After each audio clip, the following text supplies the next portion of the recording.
for every time step. And this is what we see. So, basically the main point is that, with 8% slope experiments, there was an offset, or one experiment was more clustered than the other, and similarly for the 12% slope experiments, one experiment was more, showed more clustering Just so I than know the my other. stupidity. Yeah. L greater than 0 Sorry. means that a certain range of particles are more closer together than random, and less than 0 means farther apart than random? Yes. Yes.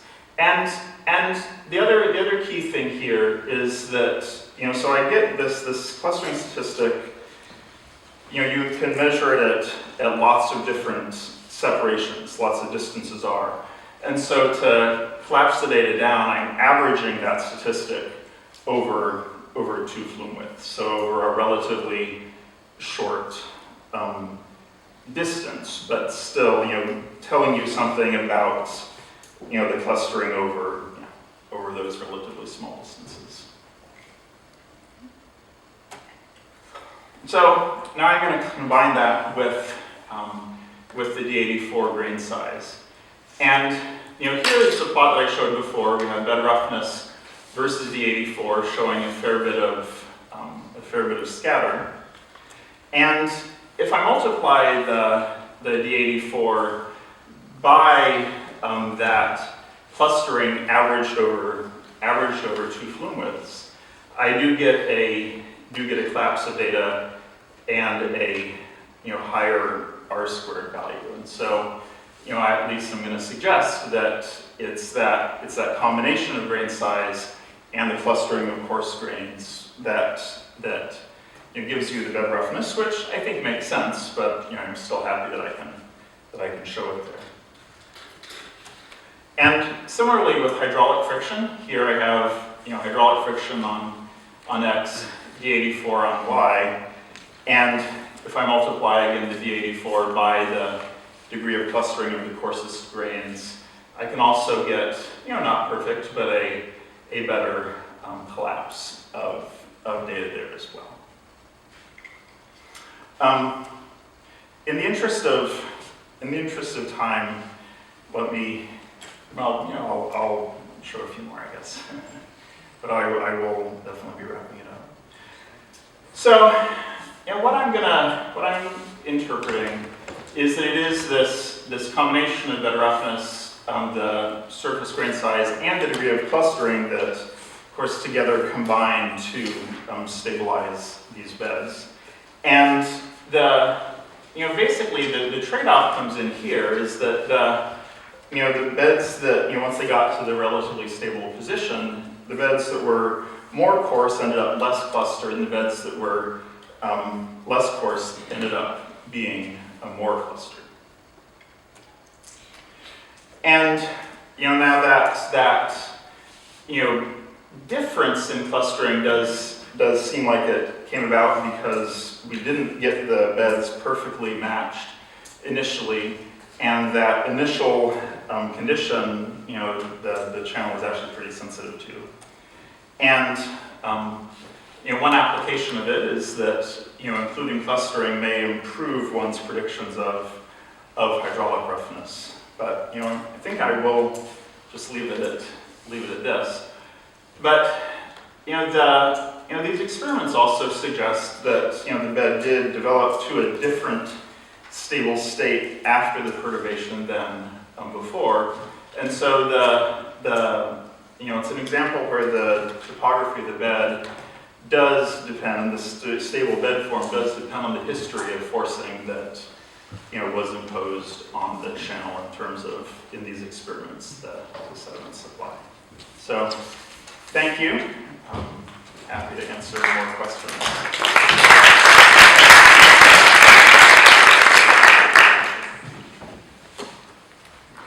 So there must be questions. Hi, Gary.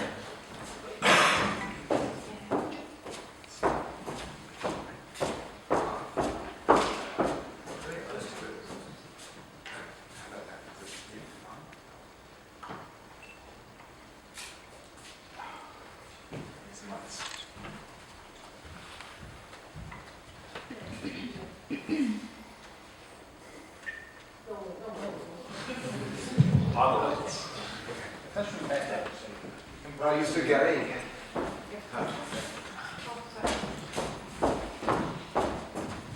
Okay, the appropriate thing to do is compliment you on a great talk and then give some terrible criticism of the work, right? Please. It was a great talk, and I don't have any terrible criticism.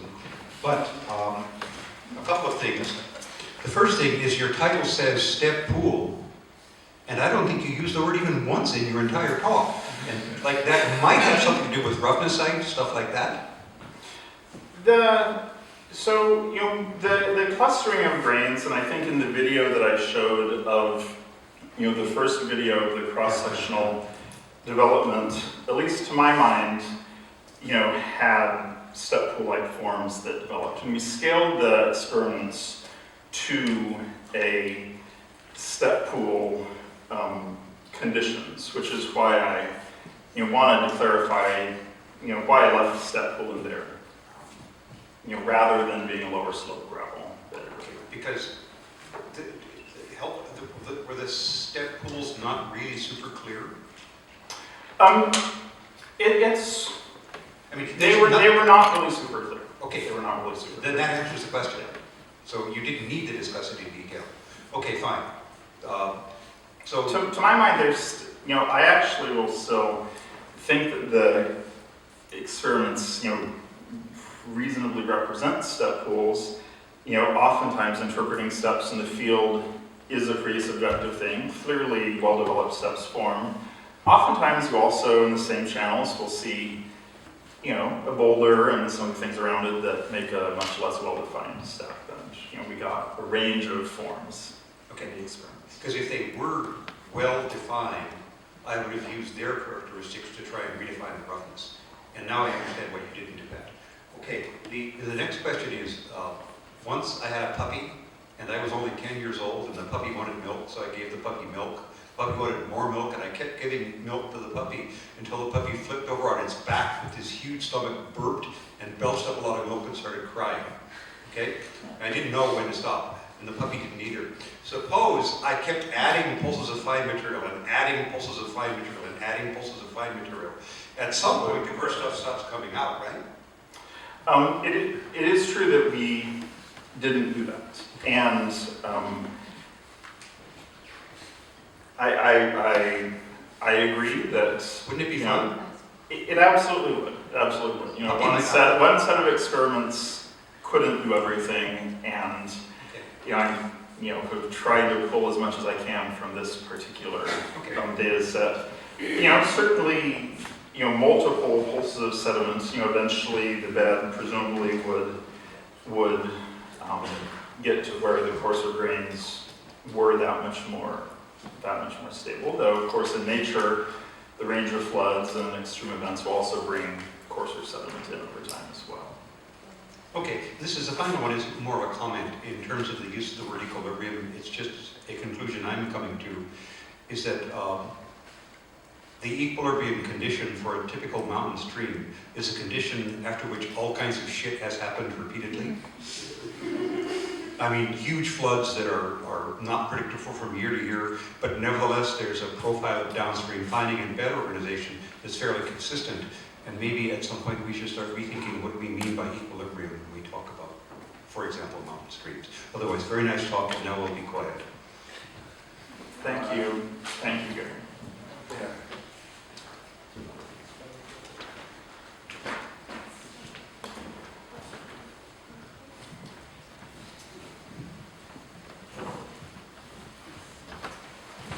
I'm the least qualified, I think, here to make comments and praises, but I really enjoyed that. And there was two pieces of information that I noticed.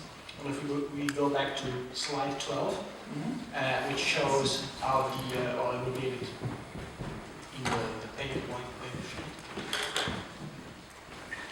Okay. When we see that the fractions, and we see exactly after the pills, you see that the red line, which is the fine fractions, take a different rank than it was before. So actually after the augmentation you have that a lot of fine sediment fraction goes away. But when you show, and this is the first piece of information, the second one is that you show the comparison with the field data through the scaling. And you said, well actually my bad, the fine fraction is a bit more than you see in the field. So I was thinking, okay, it could be that the sediment pulse is a good way to obtain more reliable, or more reliable is not a good word, but take it as it is, initial condition to simulate the field situation. So you should have experiments with 2 sediment pulses. The first one to create initial conditions that resemble the field, because that has happened there somehow. And then the second one to see what happens once the initial conditions are better. And maybe that dependence on the initial conditions that you showed afterwards disappears or fade or is less prominent.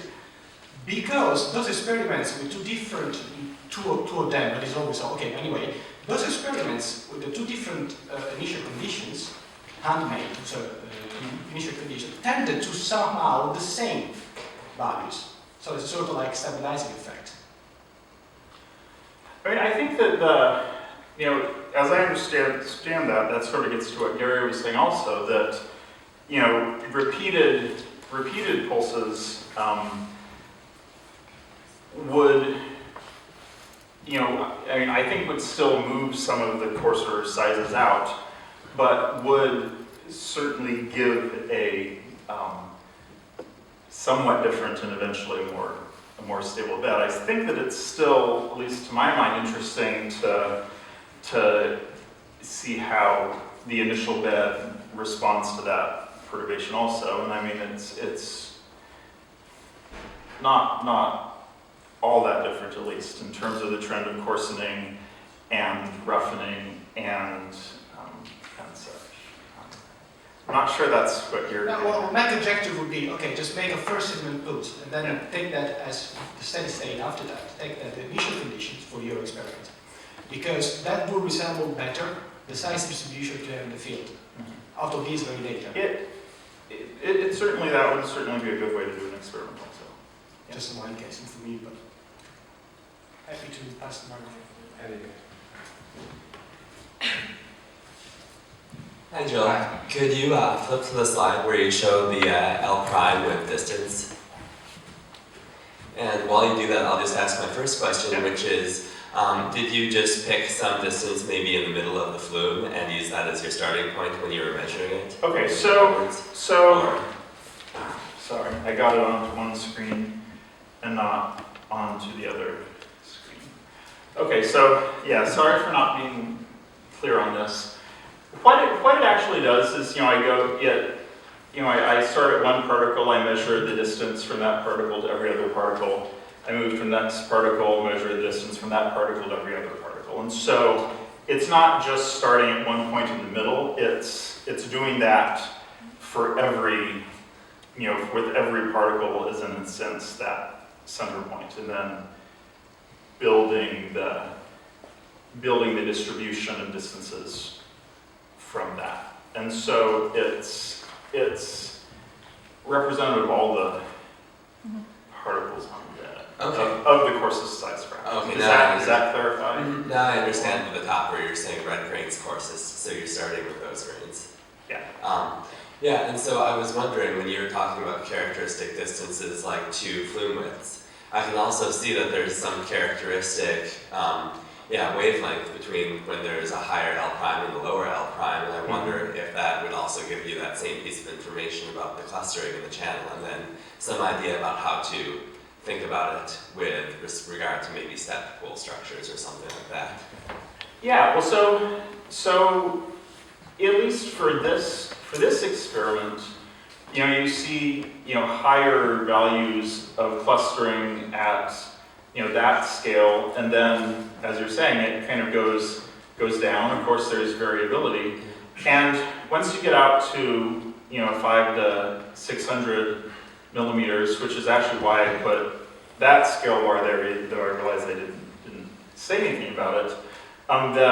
The degree of clustering goes up as well, and you can see that, I think. Granted, there's not all that many particles there, which is why one needs to look at these uncertainty bounds on the randomness. But it is kind of this 500 to 600 millimeters represents the spacing of that cluster and some of those grains. And so a strength of this particular statistic is that you can see how that clustering changes with Okay. So, and so it does tell you about the values out here do tell you something about the structure of the bed too. Okay, and one other thing that I just didn't know, maybe I don't have the background in it, is you showed how the plots of roughness actually became better when you started including the clustering. And is there some reference that you could give me about just why, the theory of why that would be the case? So I'm of course still working on this stuff, and this has come together fairly recently, a little more recently than I would have liked it to. What I'm pretty sure is going on is that with the higher clustering, the mean slope of the channel is less representative of the shear stresses, say, kind of happening in the flatter parts between clusters. Whereas with the less clustered experiments, that mean slope of the channel is a little more representative of the water surface on the lower slope sections between these coarser, steeper clusters. And so you basically, have a change, in the local shear stresses on the bed associated with the degree of clustering. And that in turn influences where the conditions in which the bed becomes stable. Thanks.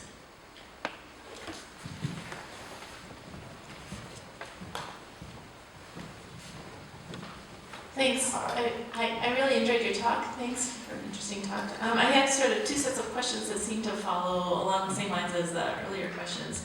One is a sort of a little bit of a set of questions regarding this L prime. If I could ask for a couple Please. clarifications. So I was wondering how that's related to a radial distribution function. I mean, is that essentially what it is? Minus. So it is essentially what it is. It's so to apply a statistic like this in the mountain channel, and I'm certainly open for suggestion. Where your channel is long and narrow, just going with kind of the radial distribution of points, and then assuming that your statistics kind of break down once you're at, say, like half the minimum dimension of the box that you're measuring it. That's a common thing that's done, right? That's not going to tell you much about a channel where your clustering grains that you care about are, not much smaller than the flume width, and you want to go, care about long distances. And so it is a radial function. I'm measuring it in every which way. It's just that, in this dimension, you rapidly hit the bounds of the box. And, with this statistic, honestly, the more common way to deal with the bounds of the box is to have a correction, a correction factor just in your calculation, and also limit the length over which you're measuring. So this length, limit that to being, roughly half the minimum dimension of the box. That's not going to work for this case, which is why I just did a bunch of realizations of a random distribution of points and determined the spatial randomness I from see. that. So can I paraphrase it? So you measured the radial distribution Yes. from your results. Then you did some random distributions in MATLAB, Yes. and then came up with a sort of an average radial distribution function for those, and then subtracted that from yours. And that's Yes. how you come up with this. Yes, Okay. that's what I did. And also, and again, that also gives these uncertainty bounds, or really at least, the distribution of clustering that you can still get from a random distribution some of the time. Okay, thanks. That helped. Thanks. Then the question. So it looked like, and then you said you get less coarse when you get more clustering, it's less coarse, or vice versa, right? Did you actually plot a parametric plot to see